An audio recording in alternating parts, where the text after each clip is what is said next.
আমার একজন বোন আছে যার হাজবেন্ড তার থেকে দূরে অবস্থান করেন। মাঝে মাঝে তিনি যখন উত্তেজিত থাকেন তখন ঘনিষ্ঠভাবে বোনকে ভিডিও কলে আসতে বলেন। এবারে শরীয়তের বিধান কি? কাপড়ে মজি লাগলে কি কাপড় নাপাক হয়ে যায়? কাপড়ে মজি লাগলে করণীয় কি? একাকী নামাজ পড়ার সময় কেরাত পড়ার বিধান কি? ঠোঁট না নেড়ে কেরাত পড়লে কি সালাত আদায় হবে? কর্মব্যস্ততার কারণে অনেক সময় ওয়াক্ত মতো নামাজ পড়া সম্ভব হয় না, কিন্তু প্রতিদিনই পরে কাজা আদায় করে নিয়ে ঠিক গুনাহ হবে? পিরিয়ড চলাকালীন সময় ঘর থেকে বের হওয়ার সময় আয়াতুল কুরসি পাঠ করা যাবে কিনা? মৃত্যুর পর মৃত ব্যক্তির পাশে বসে কোরআন তেলাওয়াত করার বিধান কি? জুমার খুতবা ছুটে গেলে শুধু জুমার নামাজ পড়লে কি জুমা আদায় হবে? আমার হাজবেন্ড প্রচুর ধূমপান করে, অনেক চেষ্টা করে তাকে ধূমপান করা থেকে ফেরাতে পারছি না। এখন আমার করণীয় কি? ইসলাম ধূমপান সম্পর্কে কি বলে? প্রিয় দর্শক, আর বিলম্ব না করে আসুন আমরা প্রশ্ন উত্তরের আলোকিত ভ্রমণে প্রবেশ করি। এমনি জাহিদুল ইসলাম আপনি লিখেছেন, হায়েজ অবস্থা মৃত ব্যক্তিকে গোসল দেওয়া যাবে কিনা? উত্তর হলো দেওয়া যাবে, দেওয়া যাবে না ব্যাপারটা এরকম নয়, তবে অন্য লোক থাকলে সন্দেহাতীতভাবে তারা দিবেন। মৃত ব্যক্তিকে যদি হায়েজ অবস্থা থেকে গোসল দেন, গোসল হয়ে যাবে। এরপরে এমডি আলামিন লিখেছেন, জুমার খুতবা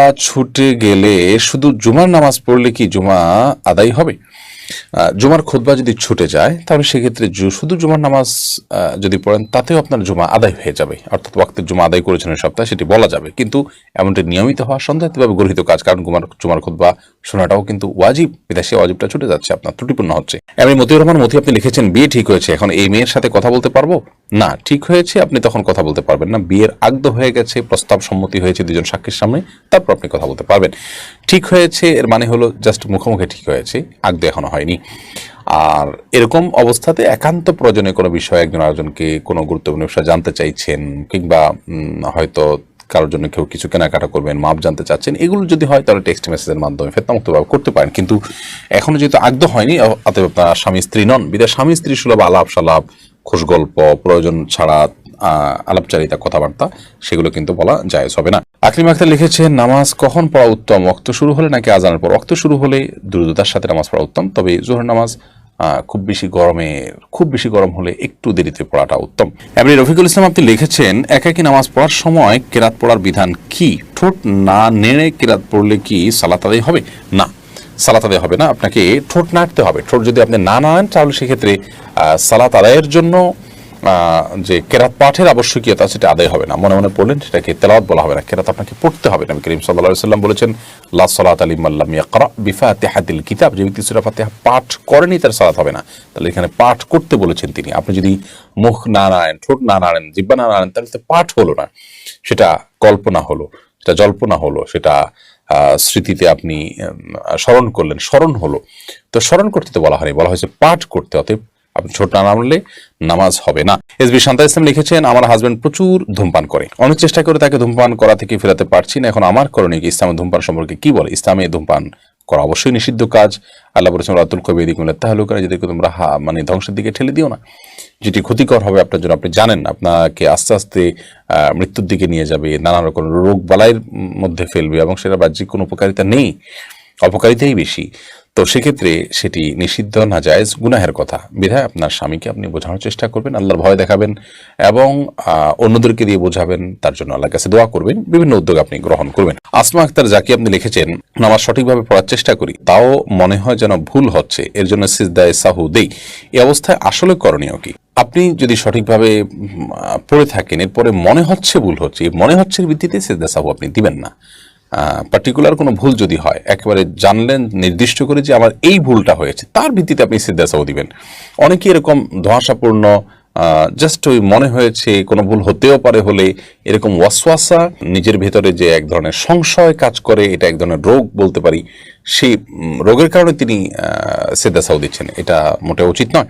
ঠিক একইভাবে হজে বা উমরায় গেলে অনেকে অযথাই দম দেন, যে কোনো ভুল আমার হয়ে থাকতে পারে, তো একটা দম দিয়ে দিলাম। না, এরকম কোনো দমের নির্দেশনা শরীয়ত আমাদেরকে দেয়নি, বরং আমরা দম দেব যখন আমাদের কোনো ভুল ধরা পড়বে নির্দিষ্টভাবে, সেটি জাস্ট সন্দেহ দূরের জন্য থোক কোনো দম দিয়ে দেওয়া, নিজের সংশয় দূরের জন্য। অথচ কোনো ভুল হয়েছে কিনা সেটা আমি নিজেও জানি না এবং পরিষ্কার না, স্পষ্ট না, তাহলে সেক্ষেত্রে এটি শরীয়তের কোনো নির্দেশনা নয়। এরপর মেহেদি DIR আপনি লিখেছেন, মৃত্যুর পর মৃত ব্যক্তির পাশে বসে কোরআন তেলাওয়াত করার বিধান কি? মৃত ব্যক্তির পাশে কোরআন তেলাওয়াত করার বিশেষ কোনো প্রয়োজনীয়তা নেই। কোরআন তেলাওয়াত যিনি করবেন, জোরে জোরে যখন তেলাওয়াত করি তখন আমরা জীবিত মানুষকে শোনাবো, মৃত ব্যক্তিকে তার শোনাতে পারবো না। ওমা আনতা বিমুসমিউন মান ফিল কুবুর। যার কারণে মৃত ব্যক্তির পাশে বসে কোরআন তেলাওয়াত করতে হয় এরকম কোনো নির্দেশ কোরআন হাদিস আমাদেরকে দেয়নি। মৃত ব্যক্তিকে দ্রুততার সাথে গোসল দিয়ে জানাজা দাফনের মাধ্যমে তাকে বিদায় জানাতে হবে, সেটি হলো কোরআন এবং হাদিস কর্তৃক নির্দেশনা, অতএব সেটি আমরা করব।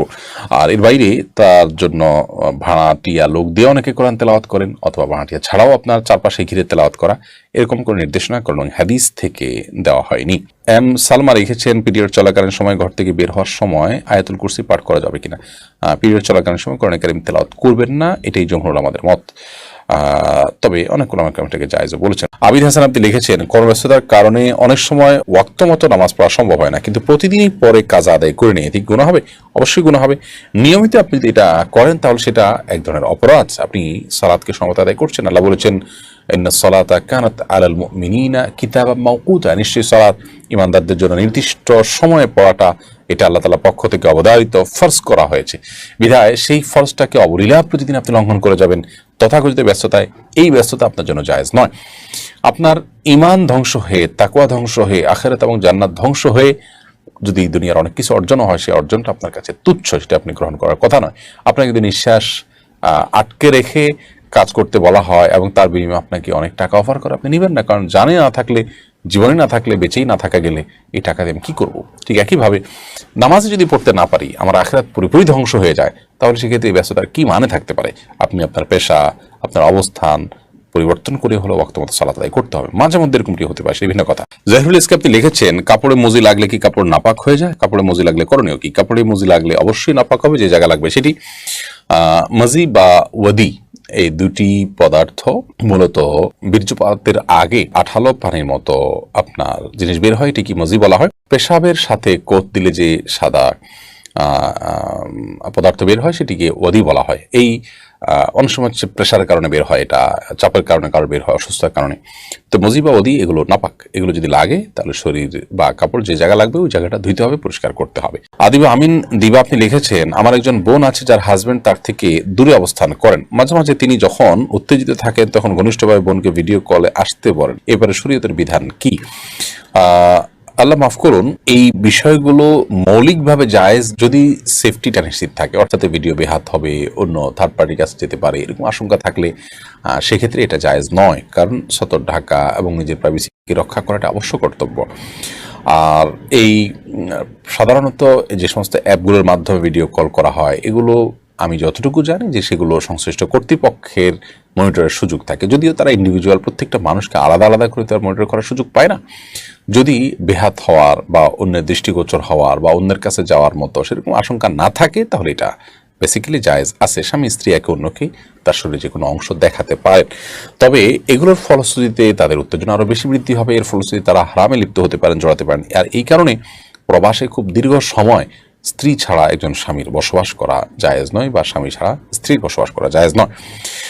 এই জন্যই তো প্রবাসে যথাসম্ভব এইভাবে দীর্ঘকাল অবস্থান করার যে একটা টেন্ডেন্সি বা একটা প্রবণতা আমাদের অনেকের